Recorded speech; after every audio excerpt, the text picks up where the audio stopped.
আমার গোয়ালবাড়ি মসজিদের ইমামতি হলো ৪৫ বছর। কত বছর? ৪৫ বছর।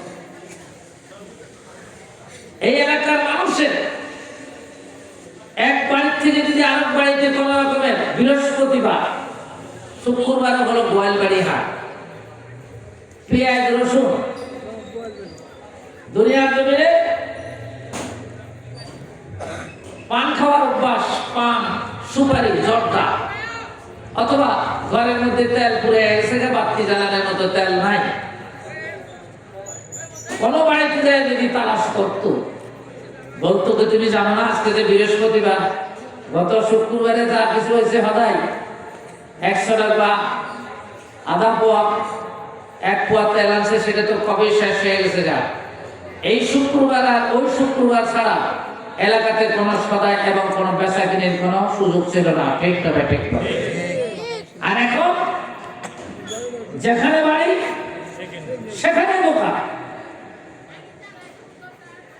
গোয়ালবাড়ি থেকে জিরানি পর্যন্ত রাস্তায় একটা লোক যদি মারা যেত ১ ডোক পানির জন্য, সে ১ ডোক পানির ব্যবস্থা করা সম্ভব ছিল না। ঠিক না ঠিক। আর এখন এই মুহূর্তে যান, গোয়ালবাড়ি থেকে আপনি জিরানি পর্যন্ত যাইবেন, এক দোকানের পরে আরেক দোকান, আরেক দোকানের পরে দেখবেন আরেক দোকান, এই চলছে খাওয়া দাওয়া।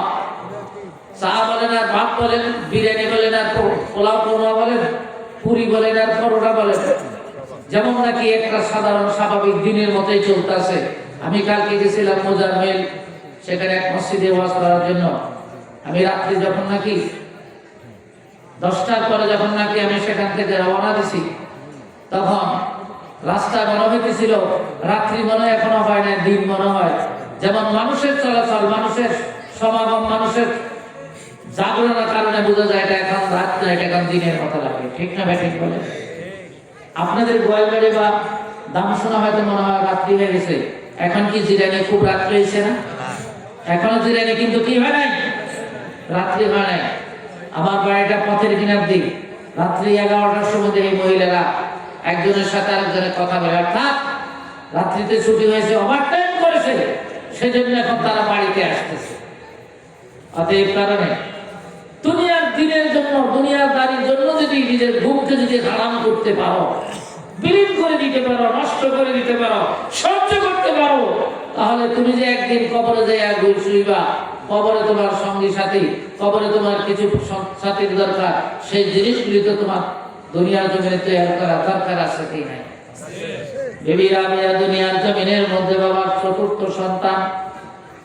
বাবা দুনিয়ার জমিনে অধীর স্থির হয়ে গেছে।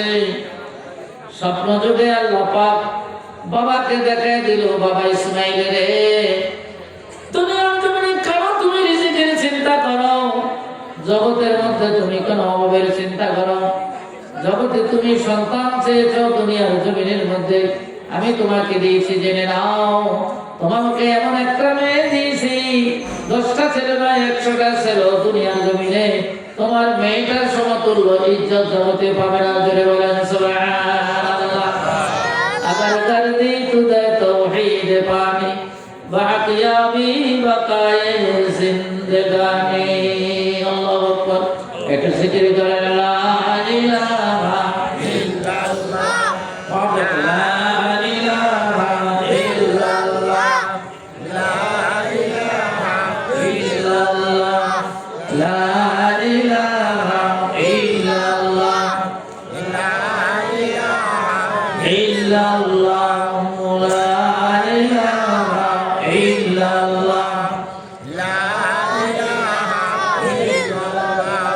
আকাশের মালিক তুমি আল্লাহ, জমিনের মালিক তুমি আল্লাহ, তুমি ছাড়া নাই আল্লাহ, লা ইলাহা ইল্লাল্লাহ লা ইলাহা ইল্লাল্লাহ লা ইলাহা ইল্লাল্লাহ লা ইলাহা ইল্লাল্লাহ লা ইলাহা ইল্লাল্লাহ লা ইলাহা ইল্লাল্লাহ।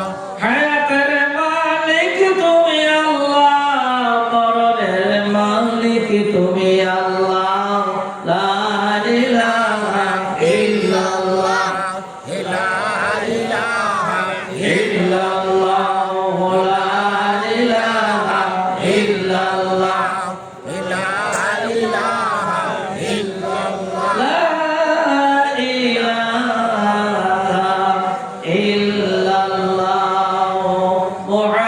মুহাম্মাদুর রাসূলুল্লাহ